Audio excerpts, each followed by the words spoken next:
everybody. This is Angie Lee Monroe, your host of Warrior Divas Real Talk for Real Women. And I am so jazzed today. Let's say jazzed because I don't want to say awesome. I don't want to use all these other words. Let's say jazz today. And we are about to have a great show. But before we get to that, I just want to remind you all about our conference, October 11th and 12th in Grapevine, Texas. You can go to our divasimpact.com website to learn more about it. But it's going to be an unmasked conference. What does unmasked mean?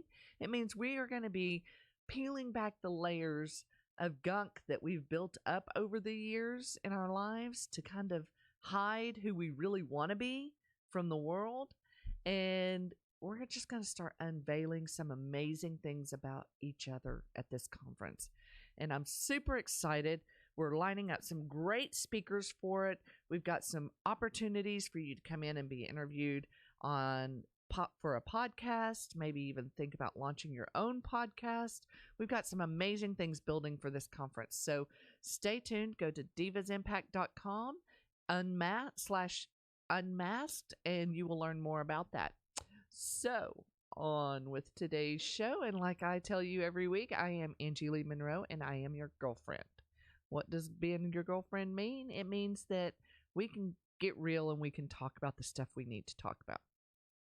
Now today, I want to talk about why the other people in your life need you to be a diva.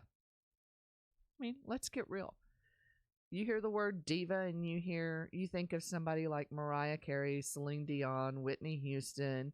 Some of these are great, amazing singers that can sing, but their attitudes aren't not always necessarily known for being the best, right? Because they are so good at what they're at, their attitude has them demanding more from everybody around them. Now, I'm not saying expecting more from others around you is a bad thing, but what I want to talk about today is not about what you expect of others, but what you expect of yourself. See, we've talked before, the D is for divas is for destined. So what is your purpose? What is your calling? What are you destined for? The I is for inspired. Who are you inspiring? Who have you been inspired by? What have you been inspired by? And what are you inspiring others to do? The V is for victory. We all have had issues and challenges in our life where we may have been a victim or victimized at one time, but we can walk boldly, confidently. That's our key word here, boldly and confidently, as a victorious person. And then the A is for accountable. You know, one of the things that I've started to realize is a lot of women want somebody that they can be accountable with, but they don't know how to build that relationship. Excuse me. So, and then they don't know how to do that with women because they either don't like women or they are constantly battling with women, butting heads, feeling like the mean girls or feeling like a reject from the popular crowd. And some of us talk about, oh, well, that stuff stopped in junior high. Well, it did, but it didn't, because we still see evidence of it when we watch shows out there like Bad Girls Club or Real Housewives or even The Bachelorette. We see it happen all the time. So what I want to talk to you today is why it's important to be a woman that has these characteristics and these values. Because I get asked all the time, why should guys have an interest in Divas Impact? And I use this little tidbit with them. I tell them, you know, do you have a wife? Somebody will say no. I'm like, okay, do you have a daughter? No. Do you have a sister? No. Do you work with women? Most of the time this gets them. And sometimes they'll still say no. I'll say, were you born of a mother or have you ever seen a woman? Normally at that point, they have to cave in. Because here's what's happening right now is we are putting women in the spotlight when we talk about equality, when we talk about pay equality, when we talk about the glass ceilings, when we talk about being victimized, on the way to the top. It used to be this whole thing that women always slept their way to the top, and it was just a known thing, right? And now the women are standing up and pushing back, but are we doing it in a way that is honoring of ourselves? That's the question I want to ask today. Are we doing it in a way that is honoring of ourselves? So recently I wrote a letter that kind of had a play on words to one of my state representatives, and it was about an issue going on here in Texas with the plumbing board and stuff, because my husband and I own a plumbing company together. And I wrote the phrase off of the Chris Ledoux song that says, "What you gonna do with a cowboy?" I wrote the words, "What you gonna do with a plumber?" And I started thinking to myself, what you gonna do with a diva? I think I might rewrite Chris Ledoux's lyrics to be "What you gonna do with a diva?" Because I want to talk to you for the next few minutes about what employers, what bosses, well, that's an employer, so let's just, erase that part and go back to what a company can do with a woman that is a diva, what a husband can do with a woman that's a diva, what kids can do with a mom that's a diva. We're going to talk about some of those things today, because those are the things that are going to help us really embrace and understand this movement we're on to empower and equip women. So if a woman knows what her plan and her purpose is for her life, she's not constantly trying to jump on the bandwagon of every little thing that comes by. So there is a way that you can look and you can say, okay, what is your path? What are you on? What do you do? Well, I am a woman that is a speaker, a coach, and consultant. So I work one-on-one with people. I work with businesses. I work with nonprofits. I help encourage, empower, and equip a global community of women change agents to make a positive impact on the world. How do I do that?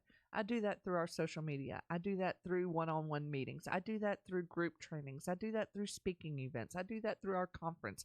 I do that through this podcast.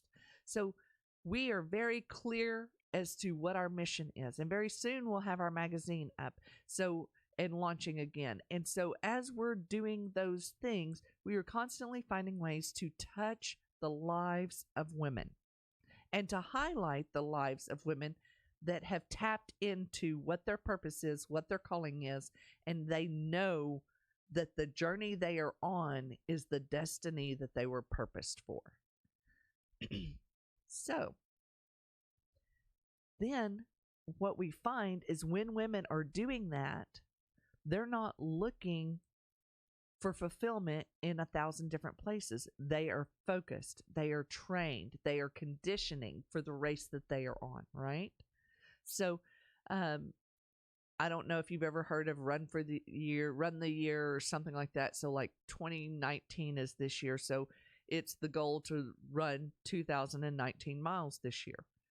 Okay, first off, if you're watching on YouTube, you can look at me and see that I'm not a runner, all right?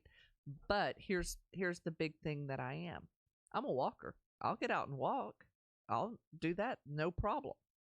So taking that time frame and going, okay, I can get out and walk, breaking down 2019 into however many days of the week I'm going to walk, and going, okay, I need to hit this many miles a week to be able to hit my goal for 2019.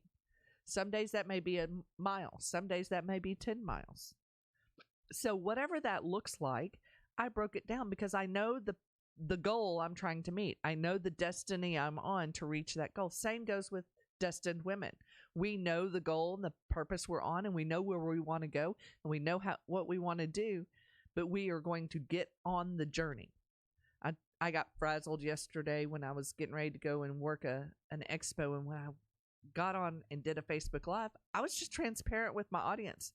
I told them I was frazzled, but I also told them that as frazzled as I was, as almost fearful as I was walking into what I was about to do, I was still doing it. I was still moving towards it because my goal is at the end of what my journey is. So the other part of it is inspiring, because here's the thing. I have people that inspire me each and every day. They encourage me, they motivate me, they inspire me to keep going. But the other part of it too is I constantly hear from other women that are watching what we're doing and are excited about what we're doing, and they are inspired to do more for their sphere of influence and the people that they get to impact. Now, when we talk about the victory thing, I can go out and say, well, I've got this and I've got that, and we've done this, and we've got this many followers, and we've got this many people converting, and we've sold so many shirts, and we've sold so many of this, and blah, blah, blah, blah, blah. That's not the type of victory what I'm talking about. The victory I'm talking about is the lives that we're impacting. I have had stuff happen in my life, and if you don't know that, you can go back and listen to some of the first episodes we did of this podcast. But we don't talk about those things from a point of me still being stuck in those things. What we talk about is how we overcame those things to continue on our journey towards our destiny. The other part is that accountability side of things. I want to be that sister. I want to be that accountable person. I need somebody to hold me accountable. Well, and then the other part of yourself is going, well, I shouldn't need somebody to hold me accountable. I know what I need to do. I know how I need to do it. I'm just not doing it. But we all need relationship, right? And that relationship is what helps us grow and evolve and dig deeper. To launch this podcast and get things going, I had an idea of how I wanted it to go. I had a lot of things that I had put in place, but I went outside of myself and I got professionals to come alongside me and help me. People that have been there, who have done it, who have had success in those arenas. Here's the biggest thing that we as women do ourselves is we get out there and we start trying to figure out how to do it ourselves. We try and reinvent a wheel that's been invented since the beginning of time. It's crazy. We beat ourselves up because we are too afraid to ask for help. And being in an accountable relationship allows you to tear down the mask of you have all your stuff together, to be able to be real with yourself and say, this part of my life's a little messy and I need some help getting some clutter cleaned out of it. Can you help me? I'm right there. I have places in my life that I constantly challenge those that I give permission to speak into those areas of my life and help me clean them up. I did it when we launched the podcast. I said, as we're launching this, I want you to tell me 3 amazing things that you liked and give me 1 thing that I can work on, because I constantly want to grow and evolve. So what is it that you want to grow and evolve in? Is it getting a new job? Is it finding a job? Is it setting your home to make it a more peaceful place for your family to come home to? Is it being a better wife or mother? What is it that you want to do? Is it learning how to volunteer or start your own nonprofit or your own business or write a book or speak? Whatever it is, find somebody to hold you accountable to it. And like we said with the sisterhood thing, let's get real. Not all girls are meant to be girlfriends with everybody, right? But that doesn't mean you shouldn't try. I get tickled whenever guys come up to me and they're like, so because it's divas and you're talking about sisters, we don't need to be a part of it, right? And I'm like, absolutely not. We have a hashtag for our guys, and it's called Studs. And if the guys are listening to this, we want you to send us a message and we'll tell you what Studs is the acronym for. We've got Paul and we've got Donnie and we've got Nate, and they're all studs. My husband is a stud. My husband's also known as AKA Mr. Diva, but we use those guys as ways to help us grow, help us look into the places that we may need some correction, that we may have some blind spots, that we may need some professionalism, that maybe what we're looking for isn't out there in the world that women are providing these services yet at the level we need them. That's fine. But we will soon be there, and I'll still be working with these guys. But the other reason why guys need women to rise up as divas is because imagine the atmosphere in your home, in your work environment, if a woman wasn't constantly second guessing herself, wasn't constantly acting as a atmosphere in your environment that was wavering. You had to walk on eggshells because her emotions were fractured. See, I know we don't like to talk about it. Somebody's got to. All right, we're going to talk about the ugly right now. How many times have you worked with a woman or women who have used their emotions to manipulate a workplace or manipulate a marriage relationship or boyfriend-girlfriend relationship? How many times have you seen that?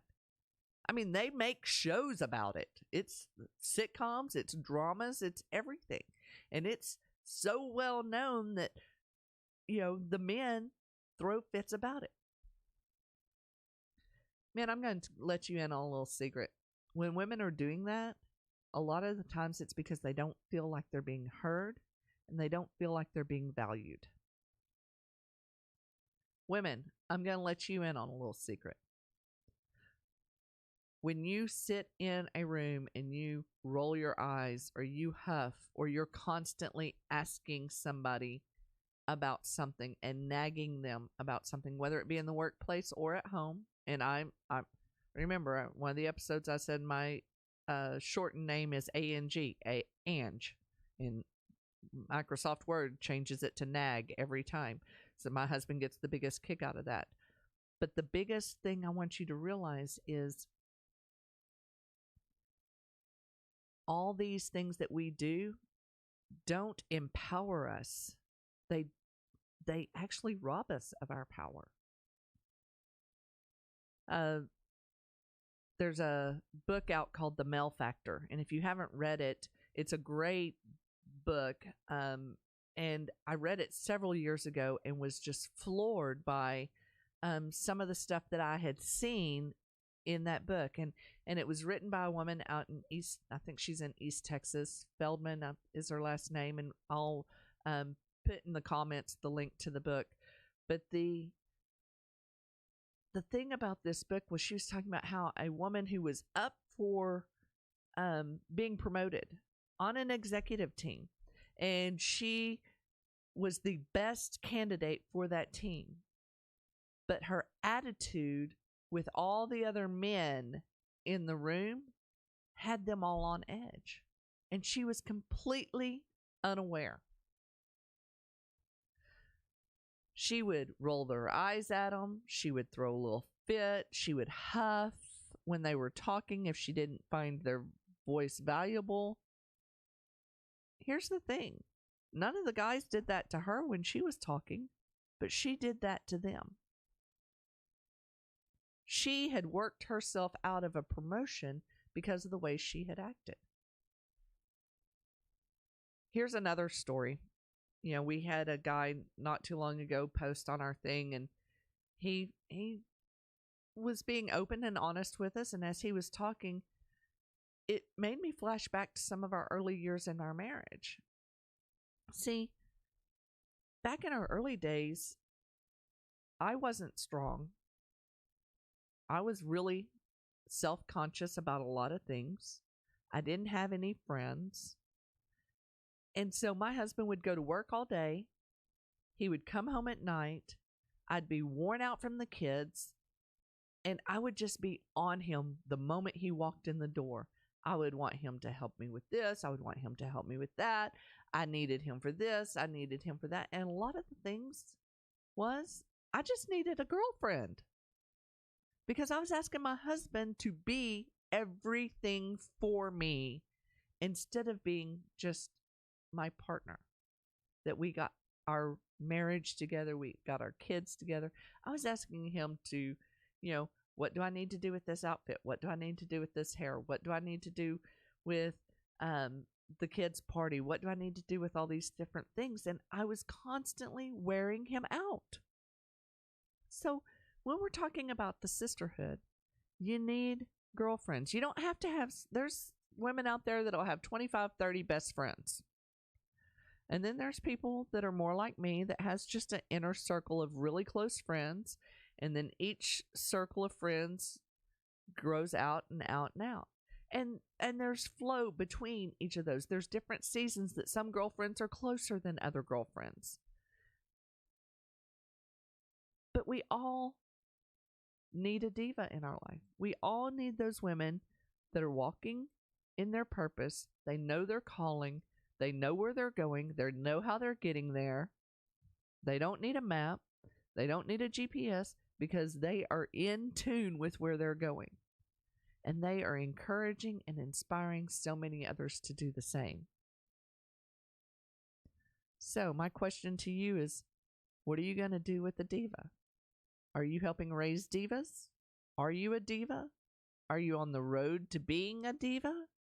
Because let me tell you, I'm not talking about coming in here and being some pretentious person and demanding things of everybody else. What I'm saying is you start blazing the trail for others to follow and for others to be like you.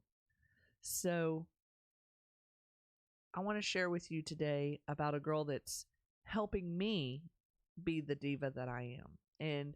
And really one of those that kind of sticks that stick at me that don't poke the bear. She kind of just pokes the bear every once in a while. And her name's Kim Slater. She's today's everyday diva. And Kim is one of those that will ask a question and leave me going, but wait a minute, I didn't want to talk about that right now. And she does it in such a unique way and such a unique fashion to help me grow. And every time it sets me on a new level of growth as we go. The other part that I love about Kim is we've got our logo behind us, and our logo is the Warrior Divas Warrior Divas logo, Real Talk for Real Women. And she's done our logos for our companies and puts together our magazine that's coming out. And so she is our creative genius behind things. She doesn't feel devalued by coming in and working and talking with me and helping things. She embraces that because her mission is the same mission as ours. Her mission is to reach women and help them on a path of wellness and health, mentally, emotionally, physically, and spiritually, equipping them and empowering them. So we marry together very well. Now, if she wasn't on that same path, we may be acquaintances. But because she's on that same path with us, we are able to do so much more and be so much more and reach so much more because she is in tune with what our mission is. So I want to encourage you as you start looking at our social media over the next week to learn about Kim, know who she is. If you have any graphic arts design work that needs to be done, if you have projects for that, she is the one that we recommend for what we do, and she will help you with that 100%. She is amazing at what she does, and I can't wait for you to see the magazine that we're putting out. So if you want it online or in print, either one, and you can also subscribe to it, but you can also submit articles to the magazine for future volumes of it. So there is a lot. There is always a lot that we have going on here. And the best way to stay connected with us is through our Divas Impact Inner Circle on Facebook. You can also stay tuned with us at divasimpact.com. Our podcasts are up there. News about the conference is up there. The magazine will be launched there.